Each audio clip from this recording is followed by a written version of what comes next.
When we first started, everyone was afraid of AI replacing everyone. There's a famous quote, AI won't replace you, but people who use AI will. I realized my audience really wanted the latest AI news. The biggest problem they face, see something that goes viral and they say, I want to try that, and they try it and they're like, cool, I tried it. But they didn't find any use of it, so they don't have any stickiness, and there's no use for them to use that tool. There's no use for them to actually be subscribed to it. It was a really big problem at the time because the space was moving so fast and there's so much noise. So I kind of became the go-to person for no noise AI news and quick takes on why it actually matters for the average everyday tech worker. Like any other business, content is the same. And everyone talks about verticalized AI SaaS, right? Like AI for law, AI for accounting. These are huge startups getting all this funding, but nobody talks about verticalized content creators. So if you are a content creator right now, or you're just starting content, I would highly advise you my name is Rowan, I'm the founder of The Rundown. It's just the largest daily AI news in the world, and we also do daily AI education. We have nearly 50% open rate across all of our newsletters at over 2 million subscribers. So many people are confused, like, who is this complete, like, 0 subscriber guy who got Mark Zuckerberg for Llama 3.1? How does this guy get all the good guests? The reason why I got that interview is because I'm the newsletter guy.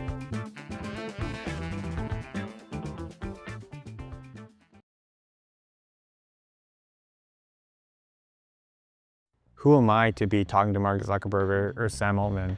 I'm not a journalist. I never went to journalism school. Like 3 years ago, I was just a college dropout when I was still in college. I was sitting in a psychology lecture. My friend turned to me and asked a question about the lecture we just heard. And I vividly remember just looking at him and asking, you actually remember that? He's like, yeah, I remember that. This is a lecture. And that's when I realized I don't learn from like these settings of someone just teaching me and I have to remember it, digest it, and do an exam. Like I just don't learn well in that school setting. So on the side, I was starting to self-teach myself things. I was learning how to code by actually building websites. I learned to design by actually creating graphics. Anytime I learned and self-taught myself through YouTube University, expand my learnings on Twitter. And that's the way I was also learning content. By just posting. And then the ChatGPT moment happened. My first thread after that, I remember, I think it was a day or two after ChatGPT actually officially launched to the public. I wrote a thread on like, hey, here's some cool things that I'm exploring in ChatGPT, and it went super viral. From there, I decided, let's go all on this, see what happens. I'm really curious about the space. I've been in the space for a few months already. I decided to drop out and go all in on just like posting a thread every single day. And I thought the virality would die down, but it actually increased. And then when Twitter started going super viral, I said, hey, how am I gonna grow a business or brand off this? And the easiest thing I thought about was just starting an email list. We had so many AI newsletter competitors when we first started, and so many of them used AI to write their content, which makes sense, like AI newsletter written by AI, but we completely steered away from it. And we actually did the opposite. We started putting our faces behind the newsletter, and we said, hey, this is human generated. And we made sure that our takes were like very clearly human takes. We use AI for the structuring, for some parts of research, but we never do it for the human part. And there's a reason for that. AI generated content just kind of has no soul, and people are smart. They will know when it's AI generated. The only way I see this workflow changing is if like we have chips in our brain, which I don't think is gonna come in many, many years to come. So the human loop for creativity will always be there. I think content as a whole is gonna have two sides, the Walmart and the Whole Foods. The Walmart will be AI generated content. Easily accessible, it's gonna be all over social media, it's gonna be funny, it's gonna be personalized, it's gonna be really addictive. It's not bad content, it's still good content. On the other hand, some people are still gonna want Whole Foods. They're still gonna wanna know the human behind things. They're still gonna wanna know the personal takes, the person behind it. The 1% that really have the humanity are gonna have even more influence. They're gonna have more trust, and you can build bigger brands, and you can build distribute your message even further. It's gonna be so much harder to be that 1%, but I think everything else in the middle dies. So if you are a content creator right now, or you're just starting content, I would highly advise you to be as human as possible.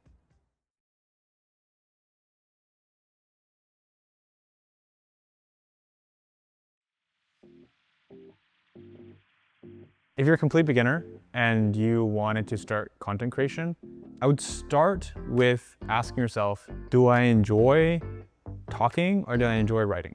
I ended up being the writing archetype. So I decided to start with Twitter. I think Twitter is a good spot if you are into AI. There are research breakthroughs, there are demo videos, there are papers that come out and they only get published on Twitter. They don't get published anywhere else. So you have to be very active on Twitter to be able to keep up with, if you really want to get deep in the weeds on what's happening. So there's a little hack you can do if you're not a writer and your best ideas come from talking. Because I talk to people all the time and they're like, hey, I just suck at writing and I don't know how to write on Twitter, I don't know how to write on LinkedIn. So there's a little workflow hack that I tell them they can use to start. And basically, you're gonna use a tool called Whisperflow or some kind of AI transcription tool. They're really, really good. And you download your phone and you can go on a walk, 2-hour walk, and you just ramble ideas into these notes. And you can say, you can say, you can do whatever you want and you can say whatever you want in this talk. And then what you're gonna do is you're gonna go back home, you're gonna have all your notes. So it's gonna transcribe these notes for you. And these are raw thoughts, right? So these are your ideas, these are not AI generated ideas. So it all stems from your human experience, your human takes, your human insights. Then what you can do is you can go to a Claude project. I've trained the Claude project on my best tweets, for example. So I exported my Twitter data. I found those best tweets that performed the best. I shoved it in there and I trained it on like over 20 of my best performing posts. So this Claude project is trained on my writing style. And I'll take those raw thoughts, and sometimes they're really long, and I'll just put it into a Claude project, and I'll spit out a draft that's like 90% ready. And again, this is AI assisted writing, but is all stemmed from humanity. It's stemmed from ideas, and it knows exactly how I write. This is a really good way for average people to go from literal thought and rambling to 90% ready post. Công cụ AI hiện nay hỗ trợ xây sản phẩm cực nhanh. Tuy nhiên, bạn rất dễ bỏ lỡ thời điểm vàng nếu phụ thuộc hoàn toàn vào các giải pháp của bên thứ ba hoặc mất quá nhiều công sức cấu hình máy chủ. Đó chính là lý do Hostinger, nền tảng cung cấp máy chủ hàng đầu hiện nay, cho ra mắt giải pháp Hostinger VPS với gói KVM2. Đây là một máy chủ ảo riêng chạy liên tục 24/7. Trên giao diện VPS Docker, bạn chỉ cần bấm đúng một chạm là có thể kích hoạt ngay Hermes, AI agent đang được đánh giá rất cao về hiệu suất ở thời điểm hiện tại. Hệ thống này còn tương thích hoàn hảo với các công cụ tự động hóa và AI agent khác như NSN hay OpenClaw. Mọi thao tác thiết lập kỹ thuật phức tạp cũng sẽ được trợ lý AI Cody hỗ trợ xử lý ngay tức thì. Nhập mã EO Việt Nam để sở hữu ưu đãi giảm thêm 10% cho gói KVM2 theo năm và sẵn sàng làm chủ hợp tầng công nghệ của dự án ngay hôm nay.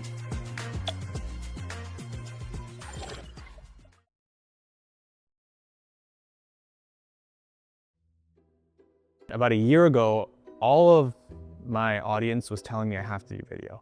I agree with them, I have to do video, but I work 80 hours a week. I'm a founder, content creator, and I have a million other things going on. So I said, hey, how can we turn my writing into short form video without me being there? We decided to clone my face and voice with AI. We still use my real writing and real takes to use it as a script, and we still edit a lot. So there's a little storytelling, there's a lot of research that goes into these stories that we want to cover. But basically we take my natural writing, we put into AI avatar and AI voice, and then we add B-roll, we edit it together, and we create a compelling story for reels, shorts. The Instagram account has grown to over 160,000 followers in a year. And this is just from this AI avatar workflow that we did. But there are definitely algorithm, or the hook specifically, is different across platforms. Your hook for LinkedIn, for example, is 2 lines. And your hook for Twitter is actually 3 lines. Or your hook for Instagram is 1 line. Sometimes we'll take our ad copies, our best performing ad copies, and we'll basically run it through Claude. We'll train a Claude project on our ad copies. And then when we have the new ad copies we have to create for some of our partners, we'll run it through there and we'll say, hey, what can create the best ad copy? It'll give us a good draft, and then we'll still fully revise off that. And really, there's no creator school. The best way to learn is just through your own practice, but you can also look at people who are way ahead of you that inspire you and see exactly what they're doing, or possibly even asking them if you're at the level where you can DM them. But that's what I would do.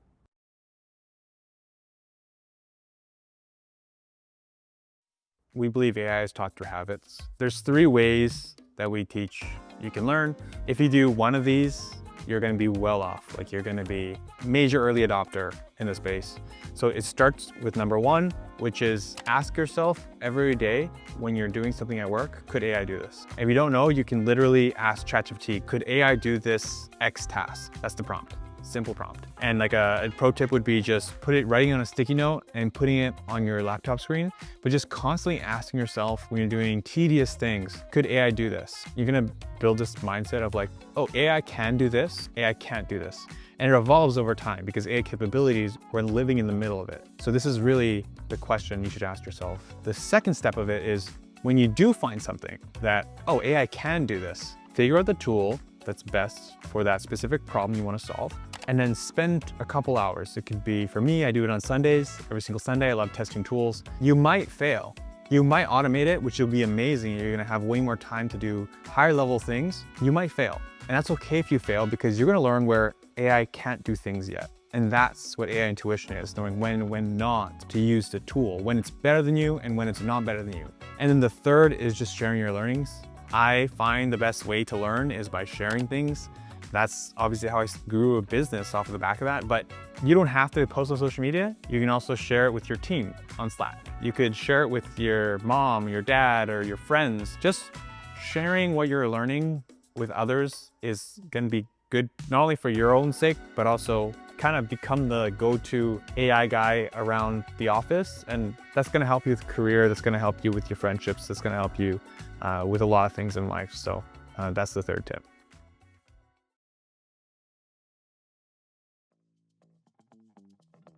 I'm not into a lot of politics personally, and so I'm not in the space to be able to say who is right or wrong. But you could look at someone like Joe Rogan, the Nelk Boys. They arguably influenced the election, and they're content creators. That's pretty insane.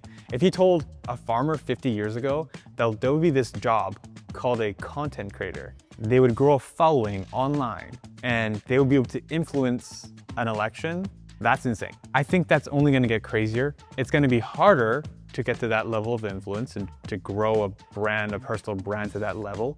So much harder with the rise of AI-generated content. I think those creators will be the next billionaires. Those creators will run the world almost. Content creator is kind of in the best position where they have distribution, they have data, as in they know what the audience wants. They can survey their audience and figure out what they want. And then they can create anything. And everyone talks about verticalized AI SaaS, right? Like AI for law, AI for accounting. These are huge startups getting all this funding, but nobody talks about verticalized content creators. And again, that's coming from someone who is a very broad content creator, but I can tell you verticalized content is blue ocean. Nobody's doing AI for law content, and someone needs to be the guy. You're gonna find lucky breaks, and when you do find them, it's your job as a content creator to just go all in on it. That means you might have to spend more than 40 hours a week. That means you might have to do things that others, regular jobs, you wouldn't have to do. But the momentum is everything. And once you find that lucky break, it's like you gotta just go all in on the momentum. I think it's harder, but it's still very blue ocean because there's so many problems that need to be solved in content. So, yeah. Sam Altman was really interesting. It was a great interview. He gave really good answers to a lot of these like further out there questions. One that was particularly interesting was his 0-person company betting pool. CEO can also be replaced by an agent. So I don't know, it just brings me to like this cool, we're living in this really cool spot or period in time where it's kind of the age of the idea man. Like if you have an interesting idea, just go build it. Because things are growing really fast, capabilities are growing fast, and yeah, it's just the most amazing time to be an entrepreneur. So that would probably be my biggest takeaway.